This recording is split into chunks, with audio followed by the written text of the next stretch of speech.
In the midst of all experience, every sound, every thought, every sensation, there remains one question, quiet, simple, yet powerful enough to dissolve the entire illusion of reality.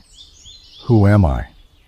Not the superficial answer, not the name, the story, the body, the personality. Ramana Maharshi points to something deeper, something before all labels, before all thoughts. Look closely.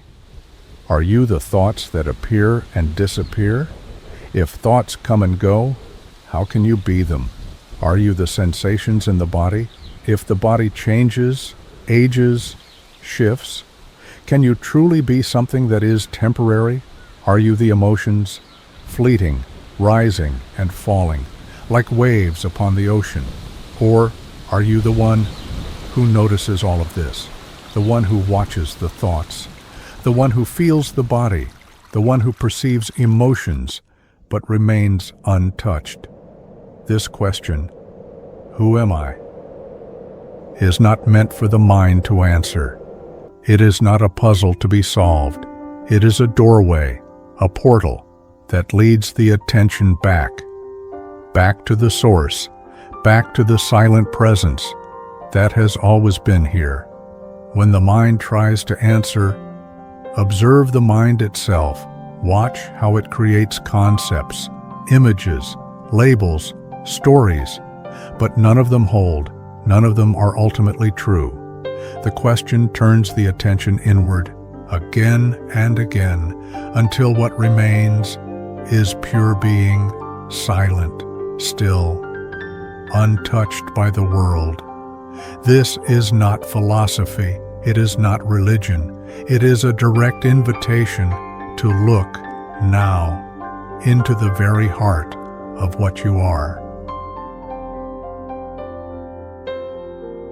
The mind is restless. It searches, it builds, it creates identities constantly. I am this, I am that, I am my job, my relationships, my memories. But look carefully. Each identity is a thought, each role a passing appearance, floating in the vastness of awareness. Have you noticed that none of them stay? They shift, evolve, dissolve, yet something remains constant, that which notices the change, that which is present before the thought arises, and still present when the thought fades. This is the self, not the self as the mind imagines, but the silent, spacious, ever-present reality that cannot be touched by thought, by form, by time. Ramana Maharshi's invitation is radical and simple.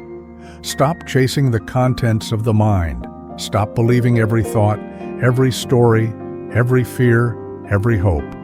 Instead, turn the attention around and look at the one who is aware of the mind. Do not fight the thoughts. Do not try to silence them. Just ignore them. Not with force, but with disinterest. Return again and again to the question, who is thinking these thoughts? To whom do these thoughts arise? And in that turning, the mind collapses back into the source. What remains is not an answer.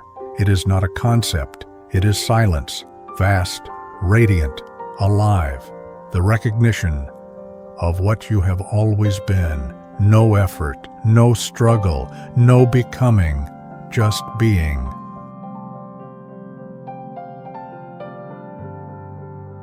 As the gaze turns inward, a strange thing begins to happen. The seeker starts dissolving. The one who was searching for answers, for freedom, for peace, is nowhere to be found. You begin to see that the very idea of I, the separate person, is just a thought appearing in the vastness of that which is already free. Listen carefully. You are not the thinker. You are not the doer. You are not the one who suffers. or the one who strives to be free.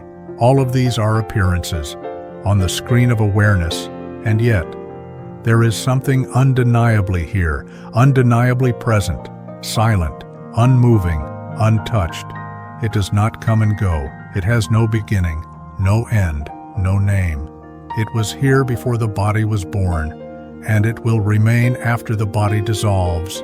This is not philosophy, not belief. It is direct experience, but the mind cannot grasp it, because it is not an object, not something you can hold or describe. It reveals itself only when the mind falls silent, when attention ceases to chase thoughts and instead rests in itself. Ramana's teaching points relentlessly to this. You are not the body, you are not the mind, you are pure awareness. Everything else is dream, everything else comes and goes. But you, the real you, remain unborn, undying, unchanging, free. As the inquiry deepens, a profound recognition dawns. The question, "Who am I?" does not yield an answer. It dissolves the one who asks. And in that dissolution, what remains is not a person, not a concept, not an experience.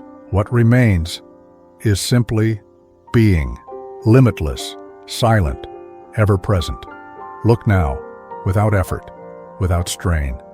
The body is seen, the mind is seen, thoughts arise and dissolve, sensations come and go, but that which sees, that which knows, that which is aware, does not move, it does not age, it does not suffer, it does not fear. It is untouched by birth, untouched by death, untouched by the stories of the world. This is your true nature, not something to achieve, not something to become, but what you already are, before every idea of yourself appeared. And in this recognition, all seeking ends. No more searching, no more striving, no more waiting for freedom to arrive someday. Freedom was never in the future. It is here, now, in the simple, undeniable fact that you are. Rest in that. Rest as that.